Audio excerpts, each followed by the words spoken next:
ఈనాడు 5 లక్షలకు పైగా గ్రూప్ 2 ఉద్యోగాలకు అప్లికేషన్ పెట్టుకుంటే 2 లక్షల పైబడి పోటీ పరీక్షలు రాస్తే అందులోకెళ్ళి 783 మంది ఈనాడు మీరు ఎంపికైనరంటే మట్టిలో మాణిక్యాలను వెలికి తీసి తెలంగాణ పబ్లిక్ సర్వీస్ కమిషన్ ఈనాడు మిమ్మల్ని అందరినీ తెలంగాణ పునర్నిర్మాణంలో భాగస్వాములను చేసే బాధ్యత తెలంగాణ పబ్లిక్ సర్వీస్ కమిషన్ తీసుకున్నది. మిత్రులారా, మీరు ఆలోచన చేయండి. ఆనాడు తెలంగాణ పబ్లిక్ సర్వీస్ కమిషన్లో వాళ్ళు నియమించిన సభ్యులెవరు? ఈనాడు మేము నియమించిన తెలంగాణ పబ్లిక్ సర్వీస్ కమిషన్లో మీ భవిష్యత్తును నిర్ణయించే సభ్యులకి ఎలాంటి క్వాలిఫికేషన్లు ఒక్కసారి పోల్చి చూడండి. నిర్వహించిన పరీక్షలను చూడండి, వెల్లడించిన ఫలితాలను చూడండి. దీని వెనకాల ఉన్న చిత్తశుద్ధిని, శ్రమని మీరు గుర్తించండి. ఈరోజు మా కోసం కాదు, మీకోసం. మీరు మేము వేరు కాదు, మీరే మేము, మేమే మీరు. నల్లమల అటవీ ప్రాంతంలో నుంచి ఒక మారుమూల గ్రామం నుంచి ప్రభుత్వ పాఠశాలలో చదువుకున్న నేను ఇక్కడికి వచ్చినా అంటే అందులో మీ శ్రమ ఉన్నది, మీ మద్దతు ఉన్నది. మీరందరూ అండగా నిలబడబట్టి ఒక జిల్లా పరిషత్ మెంబర్గా, ఎమ్మెల్సీగా, ఎమ్మెల్యేగా, ఎంపీగా, పార్టీ ప్రెసిడెంట్గా, తెలంగాణ రాష్ట్ర ముఖ్యమంత్రిగా ఒక 15-16 సంవత్సరాలలో ఇక్కడి చేరి ఇవాళ ఈ శిల్పకళ వేదికలో వందలాది మంది అధికారులకు నియామక పత్రాలు ఇచ్చే హోదా వచ్చింది అనంటే మీ తల్లిదండ్రుల ఆశీర్వాదము. మీరు అండగా నిలబడబట్టి గ్రామాలలో మీరే కథానాయకులై నడిపించి మీరే ఒక రేవంత్గా మారి మొన్నట జరిగిన ఎన్నికల్లో మీరు అండగా నిలబడ్డారు. కాబట్టే ఈనాడు ఇందిరమ్మ రాజ్యం ప్రజాపాలనని మేము ఏర్పాటు చేసి ఈ సమస్యల్ని పరిష్కరించినాం. ఈ సమస్యను మీ సమస్యగా చూడలే, ఈ సమస్యను మా సమస్యగా, మన సమస్యగా, గ్రూప్ 1 పరీక్షల ఫలితాల పట్ల ఎన్ని రకాల చిక్కులను ఎదుర్కోవాల్సి వచ్చిందో, ఎన్ని రకాల ఆరోపణల్ని, చౌకబారు రాజకీయ విమర్శలను ఎదుర్కొన్నామో మీరు చూశారు. గ్రూప్ 1 ఉద్యోగాలకు రేవంత్ రెడ్డి 2 కోట్లు 3 కోట్ల రూపాయలు తీసుకున్న ర్యాంక్ వచ్చిన వాళ్ళు అని అంటే ఆ ర్యాంకర్స్ వాళ్ళ ఇంటి పరిస్థితులు చూపించారు. తండ్రులను కోల్పోయి తల్లి లేకపోతే అమ్మమ్మ దగ్గర చదువుకున్న వాళ్ళు మాకు గుడిసెనే లేదు, కోటి అంటే ఎట్లుంటుంది సార్ ఎన్నడన్నా మేము చూసినామా? మా చదువును, మా జ్ఞానాన్ని, మా శీలాన్ని శంకించే అధికారం మీకు ఎవరిచ్చినని వాళ్ళు కంటతడి పెట్టుకున్నప్పుడు నిజంగానే నాకు చాలా ఆవేదన కలిగింది. ఇంత దుర్మార్గమైన పరిస్థితులు ఈరోజు గత పాలకులు కల్పిస్తున్నారు. ఏది ఏమైనా ఈ సమస్యలను పరిష్కరించాలి, చిక్కుముళ్ళను విప్పాలి, చీకటి రోజులు పోవాలి, వాళ్ళ జీవితాలలో వెలుగు నింపాలి అని గ్రూప్ 1 సమస్యను పరిష్కరించి ఇదే వేదికగా నియామక పత్రాలు ఇచ్చిన. వాళ్ళకంటే ముందే మీకు ఇచ్చి ఉండొచ్చు. కానీ గ్రూప్ 2లో ఈనాడు గ్రూప్ 1లో సెలెక్ట్ అయిన వాళ్ళు చాలామంది సెలెక్ట్ అయినారు. ఒక్కసారి వాళ్ళ గ్రూప్ 2 ఉద్యోగాలు ఇచ్చిన తర్వాత గ్రూప్ 1 ఇస్తే ఈ ఖాళీలు మళ్ళీ నోటిఫికేషన్కి వెళ్ళాల్సి వస్తుంది.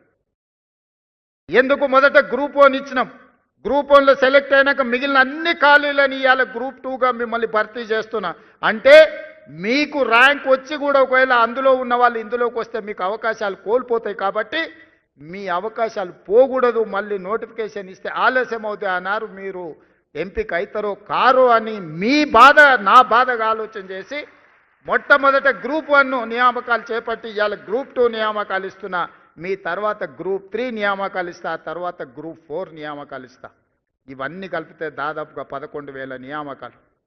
మొదటి సంవత్సరంలోనే 60,000 ప్రభుత్వ ఉద్యోగ నియామకాలు, టీచర్ల నుంచి కానిస్టేబుల్ల వరకు, ఇంజనీర్ల నుంచి డాక్టర్ల వరకు 60,000 ఉద్యోగాలు మొదటి సంవత్సరంలోనే ఇచ్చిన. ఇదే కాదు, ఎస్సీ వర్గీకరణ 30 సంవత్సరాల సుదీర్ఘమైన పోరాటం, దానికి ఒక శాశ్వత పరిష్కారాన్ని ఎస్సీ వర్గీకరణకు చూపించినాం. జనగణనలో కులగణన 100 సంవత్సరాల సమస్య, ఆ సమస్యకు 16 నెలల్లోనే పరిష్కారం చూపించి ఫిబ్రవరి 4ను సోషల్ జస్టిస్ డేగా ఈనాడు జరుపుకుంటున్నాం. దేశంలో ఎక్కడా లేని జనాభా లెక్కలు, ఆ జనాభాలో కుల లెక్కలు, ప్రతి కులానికి సంబంధించిన ప్రజలకు ఈ వివరాలను సేకరించిన రాష్ట్రం మొట్టమొదటి రాష్ట్రం తెలంగాణ రాష్ట్రం. ఇవాళ మేము ఆ కార్యక్రమాన్ని చేయడం ద్వారా కేంద్ర ప్రభుత్వం మీద ఒత్తిడి తీసుకొచ్చి రేపు జరగబోయే 2026 జనగణనలో కులగణనను చేర్చాల్సిన పరిస్థితి ప్రధానమంత్రి గారికి కల్పించి దేశానికే తెలంగాణ రాష్ట్రం ఆదర్శంగా నిలబడ్డదని ఈరోజు మీ అందరికీ నేను గర్వంగా చెప్పదలుచుకున్నాను. ఇవన్నీ ఎలా చేయగలుగుతున్నాం? ఎన్ని ఆరోపణలు చేసిన 10 సంవత్సరాలు పరిపాలన చేసినోళ్ళు, 10 సంవత్సరాల అధికారాన్ని చెలాయించినోళ్ళు అడ్డుపడుతూ అక్రమంగా సంపాదించిన సంపదతోని ఎక్కడ పడితే అక్కడ కేసులు వేస్తూ పిటిషన్లు పెడుతూ వీధులెక్కి రాద్ధాంతం చేస్తూ సోషల్ మీడియాలో పెట్టుబడులు పెట్టి బురద జల్లే కార్యక్రమాన్ని చేస్తున్నారు. ఆనాడు ఎన్నికల కంటే ముందు మీరే బాధ్యత తీసుకొని ప్రచారం కల్పించి ప్రజలకు మేము చెప్పిన అంశాలను చేరవేసింది. అధికారంలోకి వచ్చిన తర్వాత అన్నకు అధికారం వచ్చింది, ఇప్పుడు మా అవసరం లేదని మీరందరూ అనుకుంటున్నట్టు ఉన్నారు. అది కాదు. ఈరోజు మన సమస్యల్ని మనమే పరిష్కరించుకోవాలి. మనం చేసిన మంచి పనుల్ని ప్రజలకు మనమే వివరించుకోవాలి. నాకంటూ ప్రత్యేకమైన సైన్యం లేదు, ప్రత్యేకమైన వ్యవస్థ లేదు. నా వ్యవస్థనే మీరు, ఆ వ్యవస్థలో మీరే సభ్యులు, కుటుంబ సభ్యులు. రేపటి నుంచి మీరు కూడా నిన్నటి వరకు మీరు సామాన్యమైన నిరుద్యోగ యువకులు మీ తల్లిదండ్రుల ముందు కానీ, మీ గ్రామ ప్రజల ముందు కానీ, మీ బంధువుల ముందు ఈ రోజు నుంచి మీరు ఆఫీసర్స్, మీరు ఈరోజు ఆఫీసర్గా డిజిగ్నేట్ కాబోతున్నారు. మీ జీవితంలో మీ బర్త్డే మీకు ఎంత ఇంపార్టెంటో, మీ జీవితంలో ఈరోజు మీరు డిజిగ్నేట్ కాబోతున్నారు ఆఫీసర్గా.